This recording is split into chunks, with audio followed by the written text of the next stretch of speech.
If it weren't for the fact that Kennedy looked at him like he was something she craved but was denying herself, Sawyer might have actually let her off the hook. But that twinkle in her pretty eyes told an entirely different story than her guarded body language did. She was definitely fighting her attraction to him.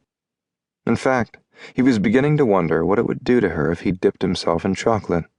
Would that push her that extra little inch and right over the edge? Knowing Kennedy, he doubted it. For longer than he cared to admit, at least 2 years if his memory served him well, he'd been actively pursuing her, not to mention rejected by her. For the longest time, she'd been in a relationship, and regardless of how much he'd wanted her, Sawyer would never go after another man's woman. So he'd bided his time and waited. Luckily, things hadn't worked out with her and the guy, a deputy who worked for her father, which left her available once again. That's when he decided to get serious. And honest to God, he wasn't looking for a one-night roll in the hay. But no matter how hard he tried, she didn't give him more than 5 minutes of her time. Granted, he couldn't very well blame her after how shitty he'd treated her in high school. But just like her, he'd changed since he'd been a stupid teenage boy only fueled by hormones. At least now, although he would admit he was still fueled by hormones, he knew right from wrong. But she didn't seem to be all that forgiving of his past indiscretions. He still remembered the way they'd treated her and several other kids in high school.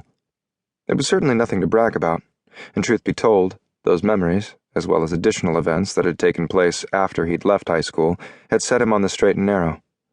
But she didn't seem to be very accepting of the changes he'd made in the last 16 years. Although she did seem to have some interest, no matter how standoffish she was. She was also a walking contradiction. He could see the way she was hovering on the edge of her seat, ready to bolt, except there was something hidden in the soft gray of her eyes. If he wasn't mistaken, and he usually wasn't, this woman wanted him. But she didn't like the fact. Kennedy Endsley was just damn good at dodging him at every turn. Despite her underlying interest that she thought she was concealing so damn well, he could see her hiding behind that proper, ladylike cloak. The one he wanted to rip right off her, bearing her both physically and emotionally, so he could get down to the woman beneath. The woman he wanted to make wild with the fiery passion he'd glimpsed on rare occasions. Sure, most of the time Kennedy's fiery passion was shrouded in irritation and disgust, but he couldn't help but find that incredibly hot, too. "Who are you waiting for?" he asked, knowing good and damn well she hadn't been waiting for anyone. "What?" "Exactly." "Exactly what?" she questioned. Well, hell, he hadn't meant to say the word out loud. "Who are you waiting for? You said you were meeting someone. I want to know who." Kennedy's skeptical glare and the way she shifted her elegant auburn eyebrow up toward her hairline told him that she didn't appreciate his matter-of-fact question. But Sawyer wasn't about to beat around the bush. Not with her. He'd spent too long doing that already. He knew based on their recent interactions that their time together was limited. She generally spared him 5, maybe 10 minutes tops, before she found a way to ditch him.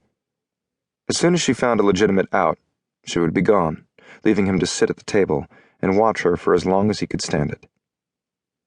Cocking his head to the side, he waited patiently for her to answer. And as though the universe was against him, the front door of Moonshiners opened, and in stepped none other than Sheriff Endsley. "Him," she said suddenly, grabbing that fruity drink she preferred before she slipped out of the booth. To his surprise, she spared him a backward glance and a ball-shriveling grin that told him to back off, or else. He smiled, tipping his beer toward her in salute, and watched as she turned away and moved toward her father on the other side of the room. For long minutes, he continued to watch her, noticing the way she tried not to look back at him, but failed miserably. Well, well, well. A familiar voice caught Sawyer's attention and had him glancing up to see Grayson sliding into the booth across from him, as if he'd been invited. Taking a pull from his beer, Sawyer stared at his friend and waited for the shitstorm that always followed Grayson's arrival. He was damn near as incorrigible as Sawyer's brothers. "She's still avoiding you."